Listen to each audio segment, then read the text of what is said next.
할렐루야. 오늘도 새날을 주신 하나님을 찬양합니다. 어제는 거룩한 주일을 보내고 또 새로운 한 주간을 시작합니다. 이 한 주간도 주신 말씀 마음에 깊이 새기며 말씀에 순종하며 살아가는 한 주간이 되시기를 주님의 이름으로 축원합니다. 자, 오늘은 이사야 30장 1절로 5절까지만 봉독해 드립니다. 하나님의 말씀을 경청하시기 바랍니다. 여호와께서 이르시되 패역한 자식들은 화 있을진저 그들이 계교를 베푸나 나로 말미암지 아니하며 맹약을 맺으나 나의 영으로 말미암지 아니하고 죄의 죄를 더하도다. 그들이 바로의 세력 안에서 스스로 강성하려 하며 애굽의 그늘에 피하려 하여 애굽으로 내려갔으되 나의 입에 묻지 아니하였도다. 그러므로 바로의 세력이 너희의 수치가 되며 애굽의 그늘에 피함이 너희의 수욕이 될 것이라. 그 고관들이 소안에 있고 그 사신들이 하네스에 이르렀으나 그들이 다 자기를 유익하게 하지 못하는 민족으로 말미암아 수치를 당하리니 그 민족이 돕지도 못하며 유익하기도 못하고 수치가 되게 하며 수욕이 되게 할 뿐임이니라. 아멘. 자, 오늘도 이 말씀을 통해 우리에게 주신 하나님의 음성을 듣게 되기를 바랍니다. 자, 오늘 말씀은요, 우선 하나님보다 강대국인 애굽의 도움을 구하는 이스라엘 백성들에 대해 하나님께서 책망하시는 내용입니다. 1절과 2절을 다시 보시면 여호와께서 이르시되 패역한 자식들은 화 있을진저 그들이 계교를 베푸나 나로 말미암지 아니하며 맹약을 맺으나 나의 영으로 말미암지 아니하고 죄의 죄를 더하도다. 그들이 바로의 세력 안에서 스스로 강하려 하며 애굽의 그늘에 피하려 하여 애굽으로 내려갔을 때 나의 입에 묻지 아니하였도다. 하나님께는 상의도 없이 저 강대국 애굽을 의지하려는 이 백성들 죄의 죄를 더하는 것이다 말씀하십니다. 그리고 하나님께서는 바로 이러한 애굽 바로의 수치가 또 애굽의 수치가 곧 이스라엘의 수치가 될 것이라고 말씀하십니다. 3절에 보시면 그러므로 바로의 세력이 너희의 수치가 되며 애굽의 그늘의 피함이 너희의 수욕이 될 것이라 그랬습니다. 결국 하나님을 의지하지 않은 채 인간적인 방법으로 위기에 대처하려 하고 문제를 해결하려 했던 이스라엘 백성들에 대해 하나님께서 책망하며 경고하고 계신 것이죠. 다른 말로 하면 우리가 하나님을 바라보지 않고 세상을 바라보고 하나님을 의지하지 않고 세상을 의지하려 한다면 하나님께서 반드시 경고하시고 책망하신다는 것이죠. 여러분, 베드로가 물 위로 걸어오시는 예수님을 보고 나도 물 위로 걷게 해주십시오 했을 때 예수님께서 내게 오라 말씀하지 않습니까? 주님을 바라보며 물 위를 걷다가 갑자기 그가 물속으로 빠져듭니다. 왜 빠졌습니까? 예수님을 바라보지 않고 물을 바라보았기 때문에 그렇습니다. 그가 물을 바라보고 파도를 바라보고 바람을 바라보았다는 얘기는 영적으로는 주님을 바라보지 않고 사람을 바라보고 환경을 바라보고 세상에 의지할 것들을 의지하면서 인간적인 방법으로 문제를 해결하려 했다라는 의미인 것이죠. 그랬더니 두려움이 엄습해오고 물속으로 빠져 들어가고 말았던 것이죠. 여러분, 우리가 그렇습니다. 사람을 의지하고 세상의 힘과 권세를 의지하려 할 때 하나님보다 우리는 환난과 갈등과 상처를 오히려 더 크게 보고 그만 문제의 바다에 빠져버리게 되고 마는 것이죠. 그러나 우리 하나님은요, 우리가 바다에 빠지는 자가 아니라 바다 위를 걷는 자가 되기를 원하십니다. 그러려면 세상의 것을 의지하지 말고 하나님을 의지하는 자가 되어야 하는 것이죠. 여러분, 이 세상의 것들이 우리를 끌어잡아당기는 힘은 마치 중력이 사람을 끌어당기는 것처럼 어마어마한 힘을 지니고 있습니다.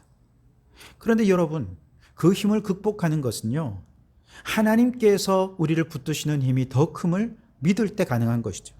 우리가 하나님을 붙잡는 줄 알았는데 위기 때마다 그래서 온 마음을 다해 기도하고 말씀의 자리에 나왔는데 알고 보니 깨닫고 나니 내가 하나님을 붙잡은 것이 아니라 하나님이 나를 붙잡아서 저 세상을 의지하는 중력보다 더 큰 힘으로 우리를 이끌어 주셨기에 물 위를 걸으며 바다 위를 걷는 믿음과 신앙으로 살아가게 되는 것이죠. 어디를 가든지 늘 북쪽을 가르치는 나침반의 바늘처럼 고난과 문제 한복판에서도 우리는 주님만 바라보아야 할 줄 믿습니다. 환경이 어려울수록 하나님을 향한 일편단심의 믿음으로 신앙생활 해야 할 줄 믿습니다. 춘향전에서 변사또가 춘향이를 아무리 유혹하고 핍박하고 그렇게 해도 이 춘향이 이몽룡을 향한 일편단심의 사랑의 절개를 꺾지 않았던 것처럼 우리도 신랑 되신 예수님만 바라보고 믿음으로 나아가면 환난과 고난 가득한 이 세상의 바다 위를 걸어 믿음으로 승리하는 자가 될 줄 믿습니다. 두 번째로, 그렇다면 우리가 하나님을 의지하는 방법이 무엇일까요? 바로 하나님의 말씀을 굳게 붙잡는 것입니다. 오늘 말씀 9절에 보면 하나님의 말씀을 경멸하는 자에게 경고의 메시지를 전하고 있습니다. 9절에 대해서 이는 패역한 백성이요 거짓말하는 자식들이요 여호와의 법을 듣기 싫어하는 자식들이라 그랬습니다. 이스라엘 백성들이 하나님의 말씀대로 산다고 하지만 아니요, 그렇지 않습니다. 그들은 다 자기 소견에 옳은 대로 행하고 있었습니다. 그러면서 그게 하나님의 뜻이라고 착각하고 있었던 것이죠. 이처럼 하나님의 말씀을 경멸하며 자기의 소견대로 옳은 대로 행하는 백성들을 마치 토기장이가 토기를 깨뜨린 것처럼 하나님께서는 그들을 깨뜨려 버리실 것이라 말씀하십니다. 14절에 그가 이 나라를 무너뜨리시되 토기장이가 그릇을 깨뜨림 같이 아낌없이 부수시리니 그 조각 중에서 아궁이에서 불을 붙이거나 물 웅덩이에서 물을 풀 것도 얻지 못하리라 그랬습니다. 앞서 8절에 보면 하나님은 이사야에게 말씀의 확실성을 증거하도록 그 모든 말씀을 서판에다가 기록해 영원히 있게 하라고 말씀하셨습니다. 그러나 안타깝게도 저 유다 백성들은 하나님의 말씀에서 이탈하고 말았습니다. 하나님의 말씀을 듣기 싫어했습니다. 말씀에서 떠나 그저 자기 귀에 좋은 말만 해주기를 바랐던 것이죠. 토기장이가 토기를 만들다가 자신이 원하는 모양대로 나오지 않으면 그거 다 깨뜨려 버리지 않습니까? 하나님 말씀대로 빚어지기를 거부하고 제멋대로 행하는 하나님의 백성들은 하나님께서 마치 그릇을 깨뜨리는 것처럼 아낌없이 깨부술 것이다 라고 경고하고 계신 것이죠. 여러분, 하나님은 그의 백성들이 하나님 말씀 중심으로 살 때 그걸 기뻐하십니다. 우리가 하나님의 말씀을 의지할 때 그것이 곧 하나님을 의지하는 것이 되는 것이죠. 우리가 어떻게 해야 하나님 말씀 중심으로 살아갈 수 있을까요? 시편 1편에는 주야로 그 말씀을 읽고 듣고 묵상하는 자가 복되다 그랬습니다. 그가 하나님 말씀의 중심으로 살아가는 자인 것이죠. 신명기 8장 말씀에 보면 하나님께서 이스라엘 백성들을 40년 동안 광야에서 시험하신 목적이 뭐냐?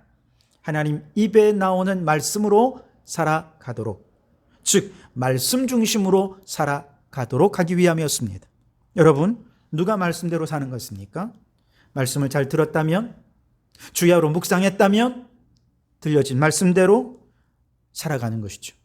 광야 같은 삶의 현장에서 말씀대로 순종하며 살아가는 거 쉬운 일은 아니지만, 그러나 그럼에도 불구하고 말씀을 믿고 말씀을 의지하고 말씀 중심으로 살아가는 바로 그에게 우리 하나님은 구름 기둥으로 불 기둥으로 인도해 주실 줄 믿습니다. 뿐만 아니라 누가 말씀 중심으로 살아가느냐? 오늘 10절에 보면 그들이 선견자들에게 이르기를 선견하지 말라, 선지자들에게 이르기를 우리에게 바른 것을 보이지 말라, 우리에게 부드러운 말을 하라, 거짓된 것을 보이라 라고 얘기합니다. 선지자들에게 그렇게 책망하는 말 하지 말고 좀 듣기 좋은 말, 부드러운 말만 좀 해줘 라고 얘기하는 거죠.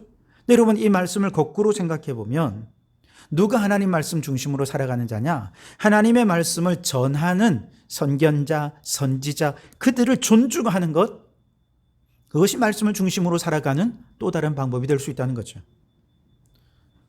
요즘 학생들은요, 학교 선생님보다 학원 선생님을 더 존중한다고 하지 않습니까?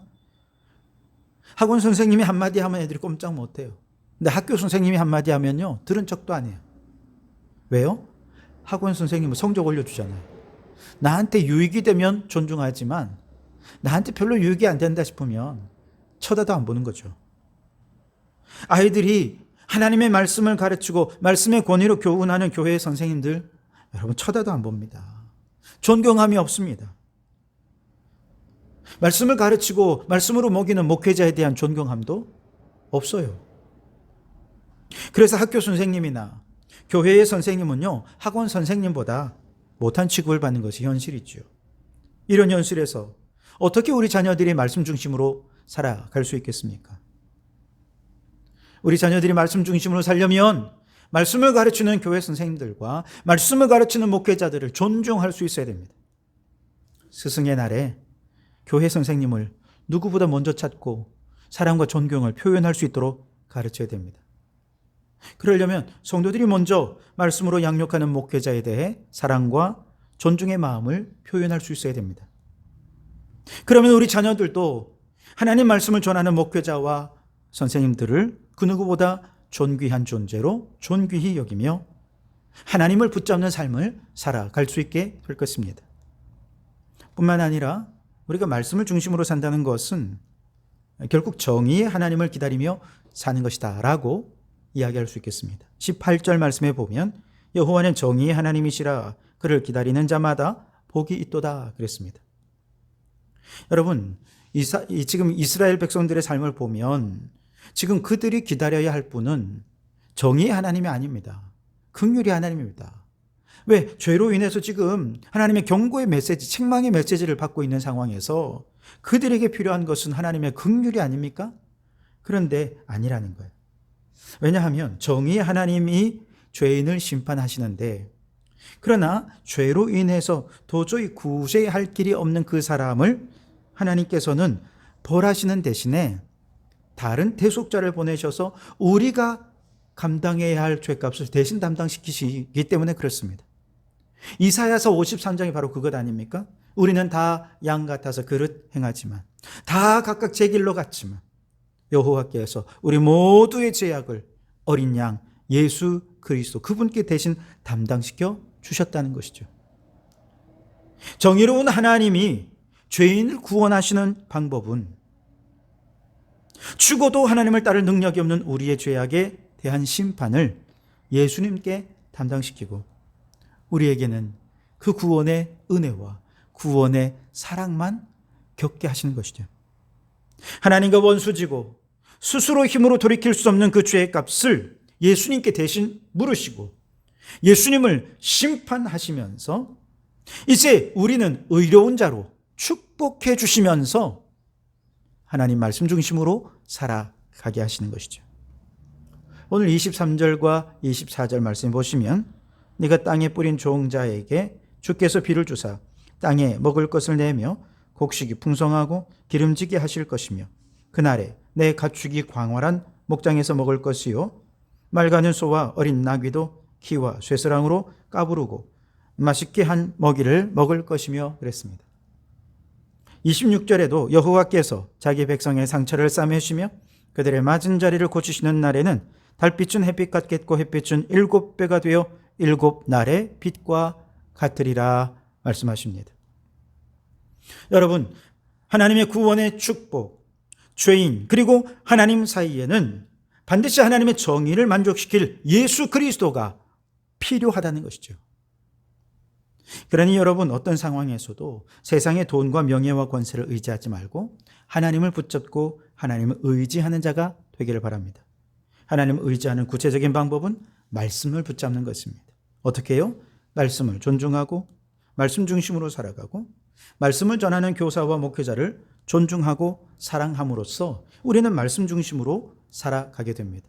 무엇보다 말씀이신 예수 그리스도를 모시고 우리 하나님께서 정의롭게 우리 가운데 오셔서 우리의 모든 죄는 예수님께 담당하시고 우리에게 구원의 은총을 주시도록 날마다 예수님을 사모하며 의지하는 우리 성도들이 되시기 바랍니다.